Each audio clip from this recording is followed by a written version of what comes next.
शिवराज जी ने उस पर कहा कि रील ही बनाने गए थे, दो माइक लगा कर गए थे, बात करना थी। दो माइक क्यों लगाया मुझे? ये दो माइक क्यों लगाया आपने मुझे? बैकअप होना चाहिए, बैकअप होना चाहिए। बिल्कुल। मैंने इसलिए लगाया कि मैं और शिवराज जी जो बात करें वो जनता के बीच में जानी चाहिए। ये आधुनिक संसाधन क्यों बने? अगर ये लगाना नहीं थे तो बनाए क्यों? ये अगर इनका उपयोग नहीं करना था तो इनका निर्माण क्यों हुआ? अरे हम जो बात कर रहे हैं आपस में जनता के बीच में, हम कोई शिवराज जी के यहाँ मैं रिश्तेदारी की बात करने थोड़ी गया था, दोस्ती यारी की बात करने थोड़ी गया था। मैं शिवराज जी के यहाँ जनता की बात करने गया था, और जब जनता की बात करने गया था, किसान की बात करने गया था, तो इस माइक से डर कैसा शिवराज जी को? बीजेपी के लोगों को डर कैसा? माइक लगाऊंगा 500 बार, 2 की जगह 4 लगाऊंगा, 4 की जगह 8 लगाऊंगा, और सारी बात जो सार्वजनिक पब्लिक में जानी चाहिए उसका प्रयास करूंगा। ये मेरा दायित्व है। शिवराज जी मेरे दुश्मन है क्या? शिवराज जी मेरे विरोधी है क्या?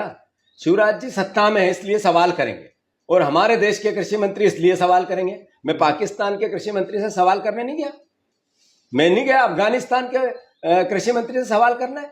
मैं, मेरे कृषि मंत्री को गर्व है मुझे कि मेरी सरकार के कृषि मंत्री से मैं सवाल नहीं करूं, और किसान का बेटा नहीं करे तो कौन करे? नहीं, उसमें एक विपक्ष का नेता नहीं करे तो कौन करे? उसमें जीतू भैया एक और ऐप उन्होंने ढूंढी कि बात करने गए थे सोयाबीन की, गेहूं का कट्टा लेकर पहुंच गए। अच्छा, गेहूं ऊपर आसमान से टपकते हैं, जमीन माता में से नहीं निकलते, उत्पादन खेती में से नहीं होता है गेहूं का। ये वो आसमान से आते हैं, जादू से आते हैं, उसके लिए कुछ और निर्माण होता है, उसके कोई फैक्ट्री है गेहूं की? कैसी बात है ये? अरे मैं फसलों की बात करने गया था, मैं खेती की बात करने गया था, मैं किसानी की बात करने गया था, मैं बात करने गया था उस दर्द की जो शिवराज ने 20 साल में किसानों को दिया। मैं पूछने गया था कि शिवराज जी आप भावांतर की बात करते हैं, भाव क्यों नहीं देते?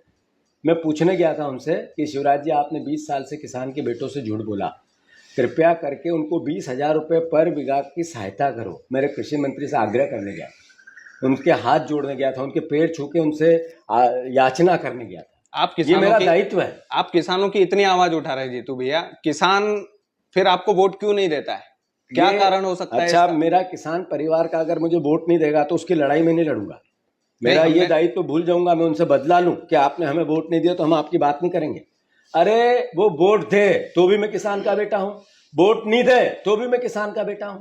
मैं उसके दर्द को नहीं जीऊंगा, उसकी भावना को नहीं व्यक्त करूंगा, उसकी लड़ाई नहीं लड़ूंगा, तो फिर किसान की बात कौन करेगा?